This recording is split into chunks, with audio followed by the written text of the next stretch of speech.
3 जनवरी 2024 को माता सावित्री बाई रमाबाई संस्थान के द्वारा नरसी विहार कॉलोनी मथुरा में सावित्री बाई फुले का जन्मोत्सव कार्यक्रम मनाया गया। अध्यक्षता विजय गौतमी द्वारा किया गया। संस्था की अध्यक्ष रूमा देवी द्वारा प्रथम शिक्षिका माता सावित्री बाई फुले के जीवन चरित्र पर प्रकाश डालते हुए कहा गया कि हमें अपने महापुरुषों से यह प्रेरणा मिलती है कि कितनी भी विषम परिस्थिति हो, हमें अपने उन्नति के मार्ग से विचलित नहीं होना चाहिए। कार्यक्रम का कुशल संचालन गुरु प्यारी सत्संगी द्वारा किया गया तथा महिलाओं द्वारा सांस्कृतिक कार्यक्रम भी प्रस्तुत किए गए। कार्यक्रम के अंत में आयोजक राजकुमारी मैम द्वारा सभी के लिए बहुत ही स्वादिष्ट स्वल्पाहार की व्यवस्था भी की गई। छोड़ो, इससे मिल क्या रहा है? इतनी बुराइयां मिल रही हैं, इतने काम कर रहे हैं और फिर भी बुराइयां मिल रही हैं। पैसा खर्च कर रहे हैं, ये कर रहे हैं, वो कर रहे हैं। इन सबको भाड़ में जाने दो, करो ही मत, छोड़ो। तो बार बार थोड़े दिनों में बाद में जब भी हम कोई काम करते हैं, अक्सर हमारे अनुभव जो है इसी तरीके के होते हैं। ये छोड़ने का मन करता है। लेकिन जब हम ज्योतिबा फुले को देखते हैं, सावित्रीबाई फुले को देखते हैं, बताइए कि एक ज्योतिबा फुले जो कि काम कर रहे थे तो उनपे कई बार जानलेवा हमले हुए और जिन लोगों ने जानलेवा हमले किए वो अक्सर पिछड़े वर्ग से ही थे ज्यादातर। सावित्रीबाई फुले जिन्होंने कि स्कूल शुरू किया और उनकी जो पहले दिन जब उनका स्कूल शुरू हुआ तो उसके अंदर 6 लड़कियां पढ़ने के लिए आई, जिसमें से कि 4 ब्राह्मण थी, एक कुंदी थी और एक मराठा समाज से थी। और वही ब्राह्मण समाज जो है उनका विरोध कर रहा था जिंदगी की वो बालिकाओं को वो पढ़ा रही थी। एक स्कूल की स्थापना की जो पहला स्कूल था और ये पहली शिक्षिका कहलाई और पहली प्रधानाचार्य थी। तो इस तरह जब वो महिलाओं को शिक्षित करने के लिए निकलती थी तो उस समय का जो समाज था जो शिक्षा नहीं देना चाहता था स्त्रियों को, उनको गुलामी की जंजीरों में जकड़ कर रखना चाहता था। एक तरह से घर की नौकरानियों की तरह रखा जाता था। उनको समाज को डर था कि कहीं ये शिक्षित हो गई तो हमारे लिए दिक्कत ना खड़ी कर दें। इस वजह से अंधविश्वास में घेरे रखने के कारण महिलाओं को जो शिक्षा नहीं देना चाहते थे वो इनका खुलकर विरोध किए, इन पे पत्थर फेंके गए। लेकिन वो महिला उस समय निडर महिला इन सब का सामना करते हुए महिलाओं को शिक्षित किए। जैसा कि आज हम लोग देख रहे हैं कि हम उन्हीं की बदौलत है जो आज शिक्षा प्राप्त कर रहे हैं। आज आप उस समाज में देख रहे हैं कि हम लोगों को खुलेआम किसी की जयंती नहीं मना सकते, सभा नहीं कर सकते। जैसा कि आप सब विदित होंगे कि हम लोग खुले में चाह रहे थे कि माता सावित्री बाई की जयंती मनाएं, लेकिन जो समाज है वो हम लोगों को इजाज़त नहीं दे रहा है। और समझिए जो आज बाबा साहब के संविधान से हम लोग स्वतंत्र हैं, हम लोग कहीं भी अभिव्यक्ति दे सकते हैं, जहाँ चाहे जा सकते हैं, जो चाहे कपड़े पहन सकते हैं, जो चाहे व्यापार कर सकते हैं। उस संविधान के अधिकार प्राप्त होने के बावजूद समाज में इतनी विषमताएं फैली हुई है कि हम लोगों को आगे बढ़ने नहीं दे। जगह जगह हम लोगों को दबाया जा रहा है, लेकिन हम लोग उसका मुकाबला कर रहे हैं। लेकिन माता सावित्री बाई जो उस समय में सब कुछ झेलते हुए ये सब कार्य कर पाई और पढ़ाई के साथ शिक्षा के साथ ही साथ समाज सुधार का भी उन्होंने कार्य किया और मराठी भाषा की वो एक कवयित्री भी रही हैं, समाज सुधारक भी हैं। इस तरह इनकी वजह से हम लोग के समाज में जो सुधार हुआ है उसके लिए हम इनके लिए बहुत ऋणी हैं। कहा जाता है कि जिस समय प्लेग फैला हुआ था, बीमारी फैली हुई थी और ये और इनका पुत्र, वो जो पुत्र जो किसी शिक्षा दमितों और त्याग किए गए लोगों का अंश करें। शिक्षा ही एक, बाबा साहब ने कहा है शिक्षा ही वो सेवी जो पिएगा वो धाड़ेगा। तो वही माता सावित्रीबाई जी ने भी ये शब्द कहे कि जब तक आप शिक्षा ग्रहण नहीं करोगे तब तक आप नहीं होगा।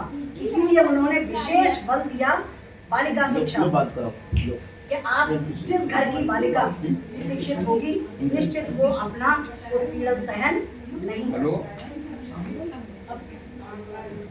तो ऐसा शब्द है दोनों की त्याग की। जब आप इनकी जीवनी पढ़ोगे, माता रमाबाई की, माता सावित्रीबाई की, तो निश्चित एक बात सबकी आंखों में आंसू, इन्होंने इतना त्याग सहा।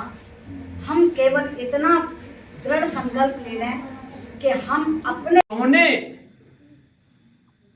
मातृ शक्ति के अंदर शिक्षा की ज्योत जलाई, ऐसी शेरनी का नाम है माता सावित्री।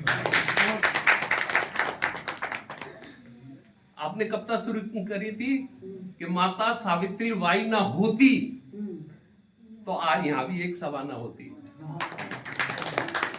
पहन नहीं पाते आप कोट और धोती अगर माता सावित्रीबाई ना होती। जय भीम, जय भारत, जय माता सावित्रीबाई। क्या योगदान था? जब ये सवाल करते हैं तो लोग फिर हमसे अनर्गल बातें करना शुरू कर देते हैं। तो बहुत हर्ष का विषय है कि हम ऐसी महान महाशिक्षिका जिन्होंने शिक्षा की ज्योत जलाई और उसी ज्योत का प्रभाव हम सामने देख रहे हैं कि हमारी मातृ शक्ति बैठी हैं। और मुझे लगता है इनमें काफी लोग शिक्षित तो सभी है और शिक्षा देने वाले भी होंगी, हैं, काफी हैं जो शिक्षा देने वाली हैं। और ये सब इनके प्रताप से ही हुआ, नहीं तो अभी यहाँ एक ऑडियो चल रहा था उसमें बताया गया था और हमारी मैडमों ने भी बताया है, हमारे सर ने भी बताया था कि पहले हमारे समाज में क्या पूरे हिंदू समाज में ही महिला को शिक्षा से दूर रखा जाता था। बहुत सारी ऐसी भाषा का प्रयोग किया जाता था जिसको सभ्य समाज में नहीं कहा जा सकता, ऐसी भाषा का भी प्रयोग किया जाता था महिलाओं के लिए।